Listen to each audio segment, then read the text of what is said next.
오늘 우리에게 주시는 하나님 말씀입니다. 누가복음 19장 28절에서 40절까지. 본문 말씀을 읽을 때 오늘 우리에게 말씀하시는 주의 음성을 들으시기를 바랍니다. 예수께서 이 말씀을 하시고 예루살렘을 향하여 앞서서 가시더라. 감람문이라 불리는 산 쪽에 있는 벳바게와 베다니에 가까이 가셨을 때에 제자 중 둘을 보내시며 이르시되 너희는 맞은편 마을로 가라. 그리로 들어가면 아직 아무도 타보지 않은 나귀 새끼가 매여 있는 것을 보리니 풀어 끌고 오라. 만일 누가 너희에게 어찌하여 푸느냐 묻거든 말하기를 주가 쓰시겠다 하라 하시매 보내심을 받은 자들이 가서 그 말씀하신 대로 만난지라. 나귀 새끼를 풀 때에 그 임자들이 이르되 어찌하여 나귀 새끼를 푸느냐 대답하되 주께서 쓰시겠다 하고 그것을 예수께로 끌고 와서 자기들이 겉옷을 나귀 새끼 위에 걸쳐놓고 예수를 태우니 가실 때에 그들이 자기의 겉옷을 길에 펴더라. 이미 감람산 내리막길에 가까이 오심에 제자의 온 무리가 자기들이 본바 모든 능한 일로 인하여 기뻐하며 큰 소리로 하나님을 찬양하여 이르되 찬송하리로다. 주의 이름으로 오시는 왕이여 하늘에는 평화요 가장 높은 곳에는 영광이로다 하니 무리 중 어떤 바리새인들이 말하되 선생이여 당신의 제자들을 책망하소서 하거늘 대답하여 이르시되 내가 너희에게 말하노니 만일 이 사람들이 침묵하면 돌들이 소리 지르리라 하시니라. 아멘. 오늘은 종려주일입니다. 종려주일이 우리에게 말해주고 있는 것은 예수님은 우리의 왕이시다 하는 이 한 단어입니다. 우리는 하나님의 백성이다. 하나님은 우리의 왕이시다. 이것을 가르쳐주고 선포하는 것이 종려주일입니다. 우리는 이 사실을 어떤 상황에서도 어떤 일이 있어도 잊어버리지 말아야 됩니다. 우리는 하나님의 백성이고 하나님을 왕으로 섬기고 있는 사람이기 때문에 우리는 하나님의 뜻에 따라서 그렇게 살아갑니다.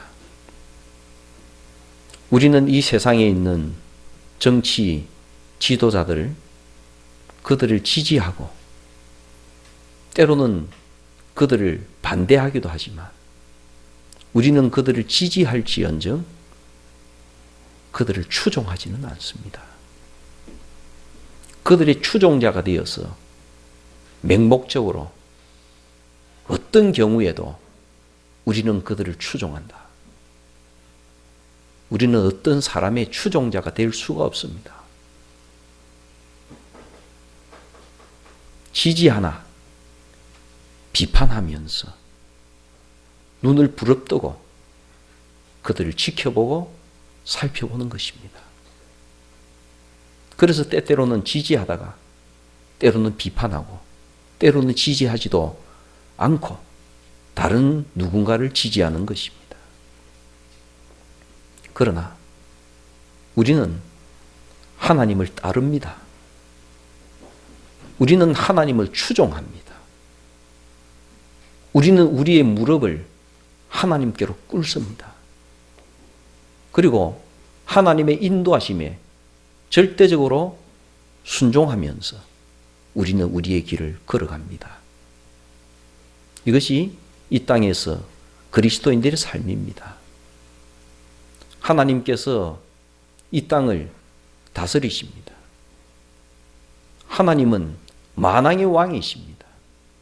온 세상의 왕이십니다.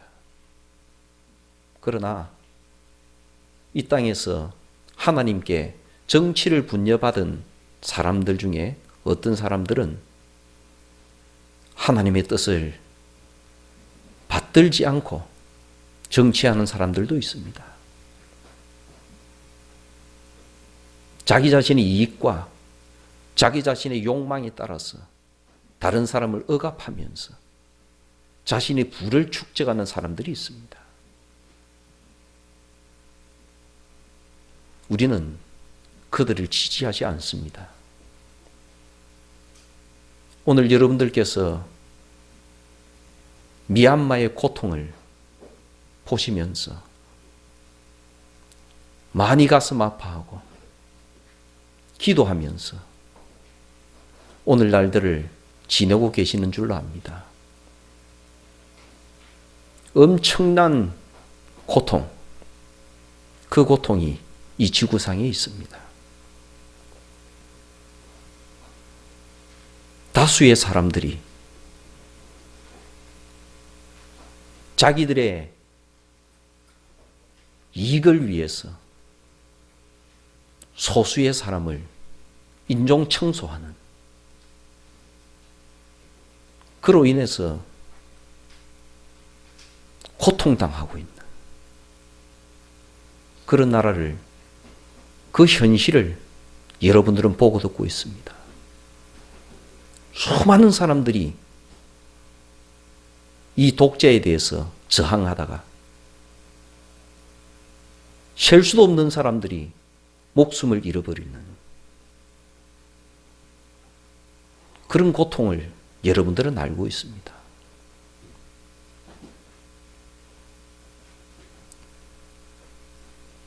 소수민족인 로힝야족이 100만 명이나 인종청소를 당했습니다. 지금도 방글라데시 국경 주변에서 난민이 되어서 그들은 살아가고 있습니다. 그 나라는 거의 60년 가까이 아주 짧은 기간을 제외하고는 계속적으로 군부 독재를 받고 있는 나라입니다. 그들은 자기들의 이익에 맞게 헌법까지도 떠들고 쳤습니다. 그러면서 자기들은 정치를 하고 다스린다고 얘기합니다.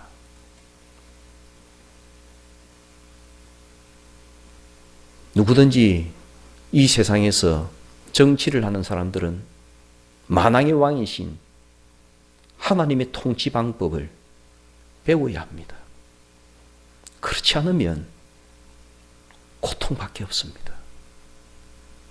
권력을 가진 자의 욕망 외에는 정치에서는 남는 것이 없습니다. 그러므로 끊임없이 무엇인가를 가졌다고 생각하는 사람들은, 하나님은, 만왕의 왕은 어떻게 통치하시는가, 여기에 귀를 기울여야 될 것입니다. 그리고 미얀마 사태를 보면서 우리 그리스도인들이 정말 가슴속으로부터 고쳐야 될 점이 있습니다. 어느 틈인가 이 세상에는 이슬람 사람들에 대한 이유 없는 미움이 세상에 퍼져버렸습니다.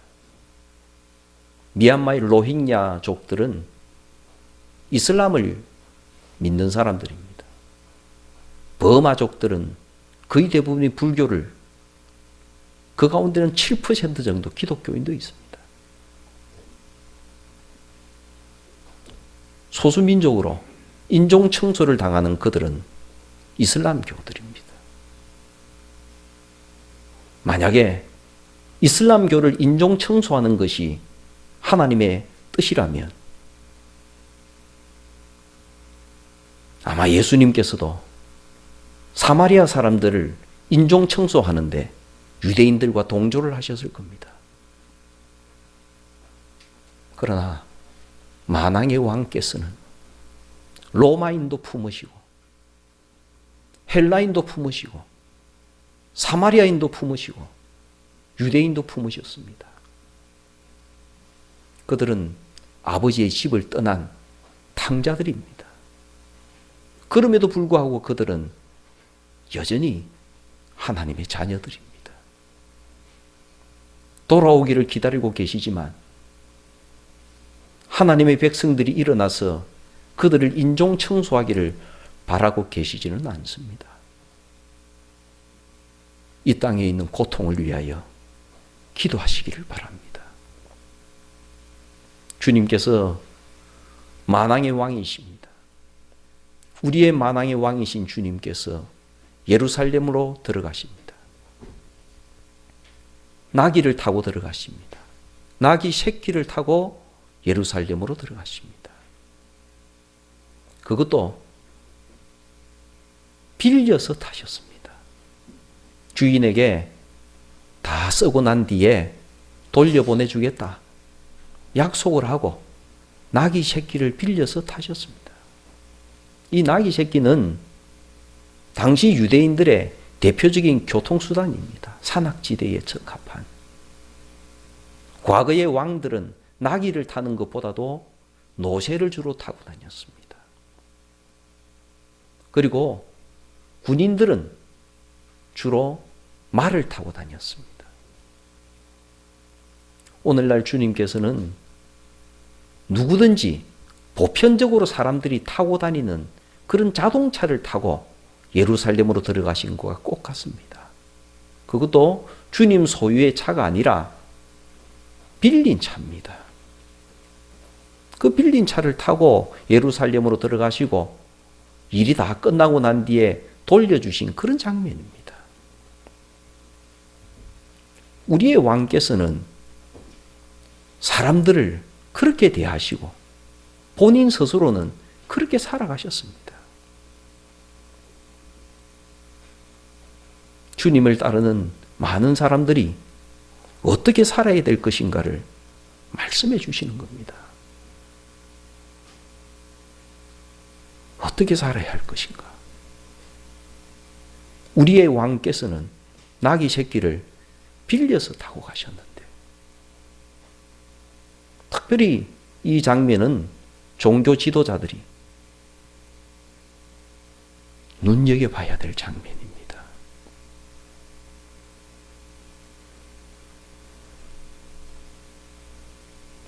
주님께서 예루살렘 성으로 들어가셨습니다.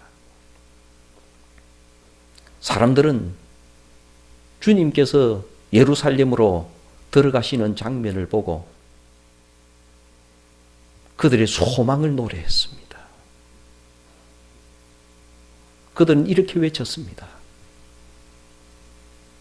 우리의 왕이시여, 우리를 구원하소서. 호산나 외쳤습니다.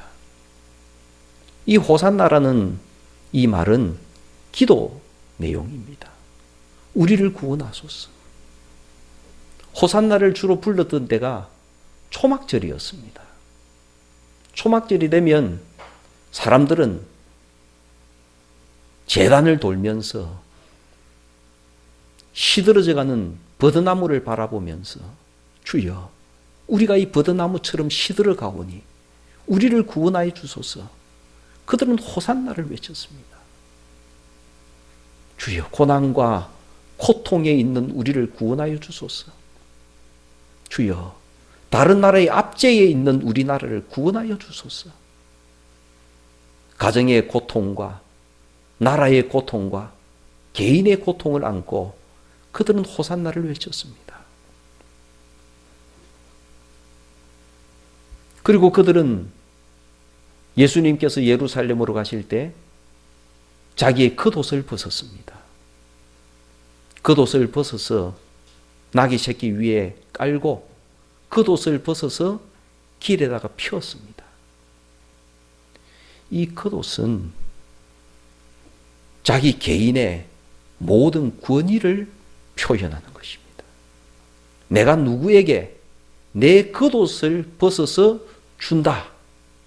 이것은 그에게 나의 모든 것을 위임한다. 이런 뜻입니다.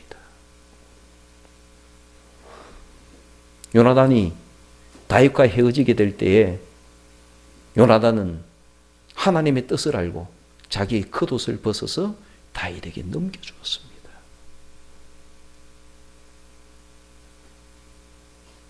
내가 왕이 되어야 되지만 하나님께서 너를 택하셨으므로 나는 나의 겉옷을 벗어서 너에게 준다. 그 말은 나는 너를 왕으로 인정한다. 나는 너를 따를 것이다. 그 의미가 겉옷을 벗어주는 겁니다. 바울이 서대반을 처형할 때 그 자리에 서 있을 때 돌을 던져서 서대반을 죽이던 사람들이 겉옷을 벗어서 바울의 발밑에다가 두었습니다. 그 뜻은 이것입니다. 우리들의 모든 결정권을 당신에게 넘깁니다. 당신이 말씀하시면 우리는 그대로 따를 것입니다. 당신이 돌을 던져서 그를 죽이라고 말을 하면 우리는 당신의 말에 따라서 돌을 던질 것입니다. 우리의 모든 것을 당신에게 위임합니다. 그런 뜻으로서 겉옷을 벗어주는 겁니다. 그들이 겉옷을 벗어서 길에 깔았다. 이것은 주님에게 우리의 모든 것을 위임한다는 뜻입니다. 주님, 우리의 모든 결정권과 우리의 모든 것을 주님께 맡깁니다. 주님께 드립니다. 주님께서 지금 명령하시는 대로 우리는 일어날 것입니다. 우리 손에 돌을 들기를 원하십니까? 우리 손에 칼을 들기를 원하십니까? 우리로 하여금 저기 있는 예루살렘에 있는 안토니오 성체로 돌격하기를 원하십니까? 명령만 하십시오. 우리의 목숨은 당신의 것입니다. 명령하시는 대로 우리는 행동할 것입니다. 그 뜻이 겉옷을 벗는 겁니다. 이것은 주님을 왕으로 인정하는 겁니다. 예수님, 주님은 우리의 왕이십니다. 주님께서 명령하시는 것, 그것을 우리는 실행할 것입니다. 무엇을 원하십니까? 원하시는 대로 말씀하십시오. 우리는 실천할 것입니다. 당신이 죽으라고 하시면 우리는 죽을 것입니다. 당신이 싸우라고 말씀하시면 우리는 싸울 것입니다. 준비가 되어 있습니다. 말씀만 하십시오. 이 뜻입니다. 겉옷을 벗은 것은. 주님께서는 사람들이 그러한 결단 가운데서 나귀새끼를 타고 예루살렘 성으로 들어가시는 겁니다. 사람들은 드디어 때가 온 줄 알았습니다. 오늘이야말로 예루살렘 성을 회복하는 날이다. 그렇게 생각을 했습니다. 그러나 우리의 왕께서는 다스리시는 방법이 사람들과 달랐습니다. 세상의 통치자들과 달랐습니다. 그때 당시에 예루살렘 성은 예루살렘 성전이 거대하게 성 속에 자리를 잡았습니다. 그리고 당시는 로마가 예루살렘을 점령하고 있었기 때문에 가장 중요한 건물인 예루살렘 성전을 지키기 위해서 성전 북쪽 벽에 이어서 북쪽 벽에 붙어서 요새를 지어 놓았습니다. 로마 군인들이 주둔하는 요새, 안토니오라고 이름이 불러졌습니다. 안토니오 요새가 예루살렘 성벽과 성전벽과 붙어 있었습니다. 그리고 안토니오 요새에서는 예루살렘 성전으로 난동이 일어나면 바로 군대를 투입해서 진압하기 위해서 특별 통로가 만들어져 있었습니다. 사람들은 생각했겠죠. 예수님께서 안토니오 성벽으로 진격하라고 우리에게 명령하실 것이다. 자, 준비하자. 안토니오 성으로, 성벽으로 돌격하여서 예루살렘을 회복하자. 이랬을 겁니다. 그러나 주님께서는 사람들의 기대와 달리 안토니오 요새로 가신 것이 아니고 예루살렘 성전으로 들어가셨습니다. 그리고 예루살렘 성전을 뒤집어 놓으셨습니다.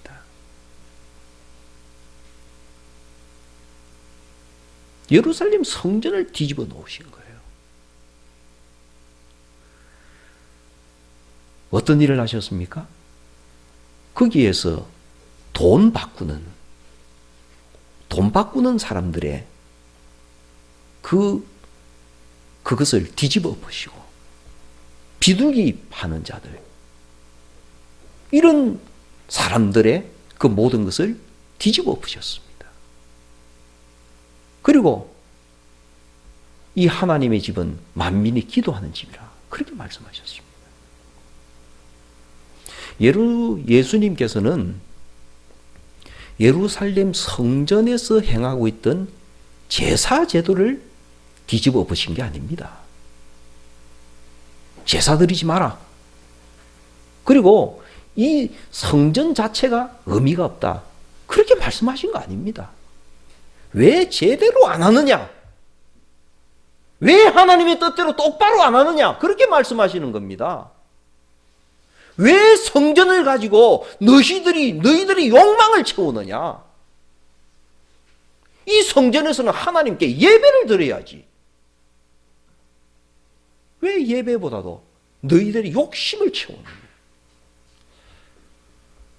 특별히 그 가운데서 성전에서 돈 바꾸는 사람들의 이것을 뒤집어 엎으셨다는 것은 우리가 깊이 생각을 해볼 만합니다. 그때 당시에 유대인들은 그렇게 생각했습니다. 하나님께 드리는 것은 뭐든지 거룩한 것으로 드려야 된다. 그래서 그들은 돈까지도 거룩한 돈을 드렸습니다. 그래서 그걸 가리켜서 성전에서 사용되는 돈이라고 불렀습니다. 성전 세겔. 하나님께 성전세를 드려야 됩니다. 성전세를 드리게 되면 성전세겔의 반세겔을 한 사람 앞에 반세겔씩을 드려야 됩니다. 그러면 보통 사람들은 성전세겔이 없습니다. 그러면 자기들이 돈을 가지고 가서 성전 세겔로 환전을 하고 그 성전 세겔을 가지고 드려야 되는 겁니다. 그런데 이 성전 세겔이 일반 자기들이 사용하는 세겔보다도 2배가 비쌌습니다. 그러니까 자기들이 사용하는 돈 2세겔을 가지고 가야지 성전 세겔을 1세겔을 사는 겁니다.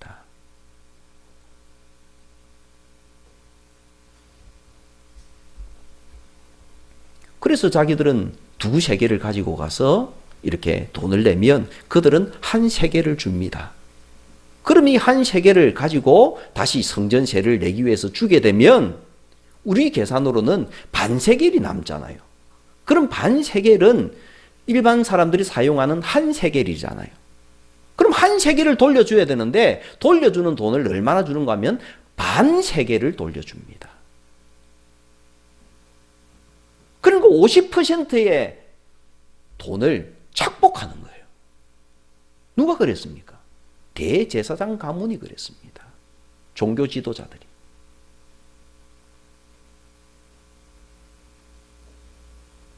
하나님의 성전에서 우리가 상식적으로 생각하면 거룩함을 위해서 그런다 그러면 수수료를 하나도 남기지 않고 정당하게 돈을 돌려줘야죠. 근데 성전에서 그 일을 하는 겁니다. 이걸 주님께서 뒤집어 엎으신 겁니다. 제사 제도를 엎으신 게 아니고요.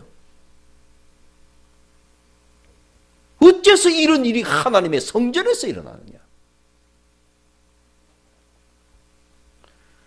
오늘날 많은 사람들이 이 사건을 가지고 깊이 생각을 해야 됩니다. 고민을 많이 해야 됩니다.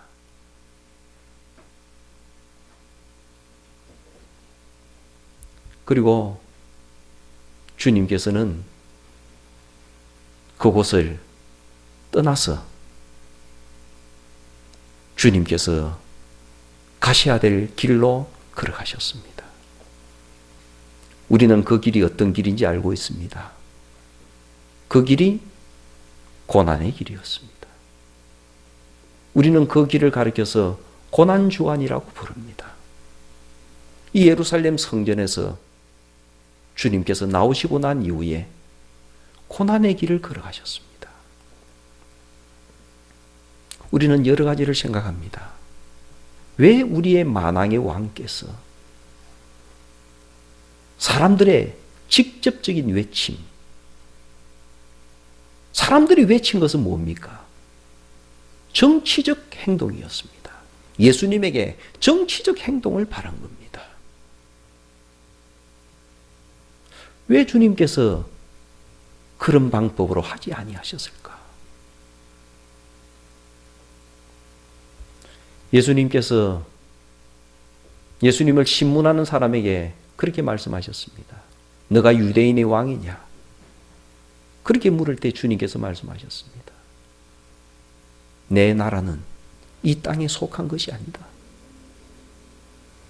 만약에 나의 나라가 이 땅에 속한 것이었다면 내가 하늘의 천사들을 동원해서 그 일을 이루었을 것이다.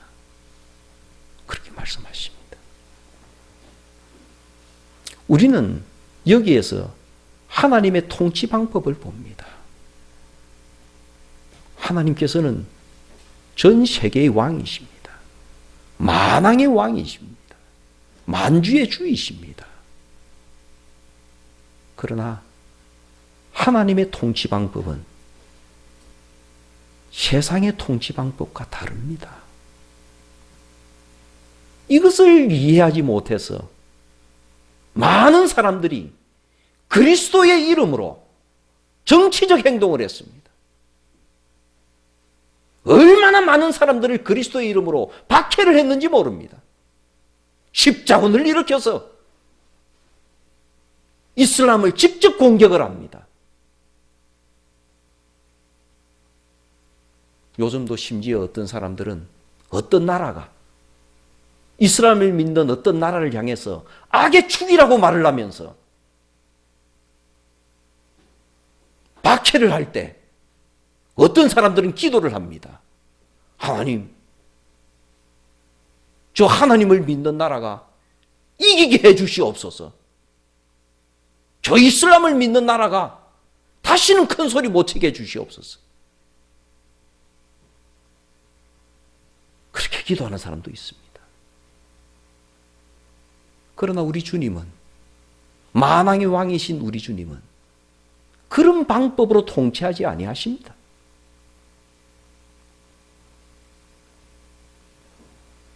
그들을 불쌍히 여기고 그들을 품으십니다. 그리고는 그들이 바르게 되기를 원하십니다. 무슨 방법으로요? 어떤 방법으로?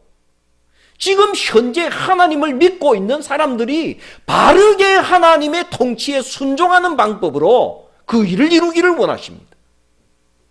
그래서 만왕의 왕께서 예루살렘에 들어오셔서 하신 일은 안토니오 요새를 파멸시킨 것이 아니라 예루살렘 성전을 청결케 하신 것입니다.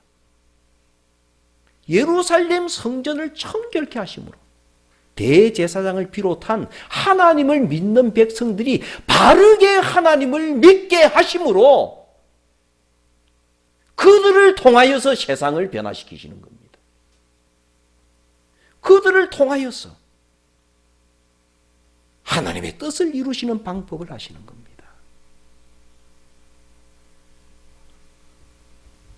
그 길이 고난의 길이었습니다. 고통의 길을 통해서 주님은 그 일을 하셨습니다. 그러므로 만왕의 왕이신 예수님을 따르는 사람들에게 신앙적 고통이 없는 것은 그 사람이 진정으로 그리스도인이 아니라는 의미가 될 것입니다. 자기 십자가를 느끼지 못하고 살아간다면 무언가 문제가 있는 겁니다. 그러나 이번 고난주간을 지내시면서 깊이 생각하십시오. 주님은 절대로 이 고난과 고통을 못 견뎌 하지 아니하셨습니다. 엄청난 고난과 고통으로 주님은 고통스러워 하셨지만 그 고난과 고통을 피하기를 원치 아니하셨습니다. 그 고난과 고통을 다 받으셨습니다. 그리고 보람 있게, 의미 있게 그 고난을 생각하시고 받으셨습니다. 그렇지 않습니까?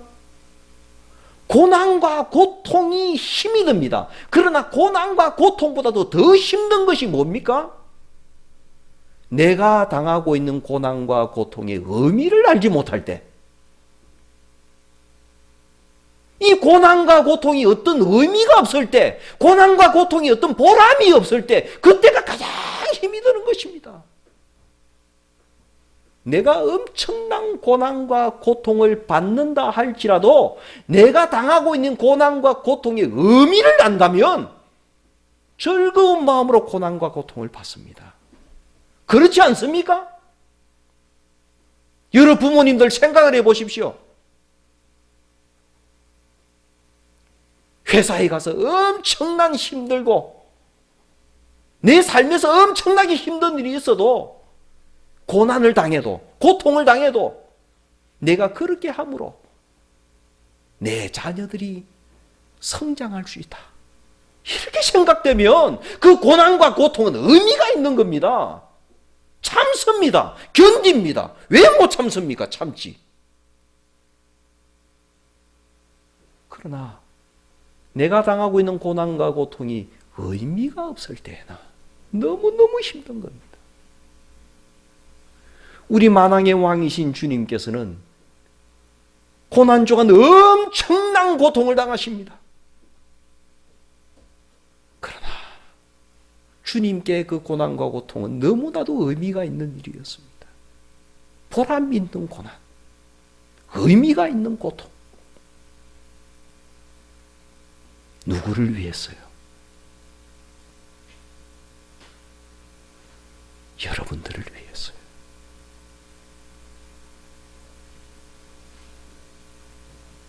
우리의 아름다운 인생을 위해서요. 우리의 행복한 삶을 위해서요.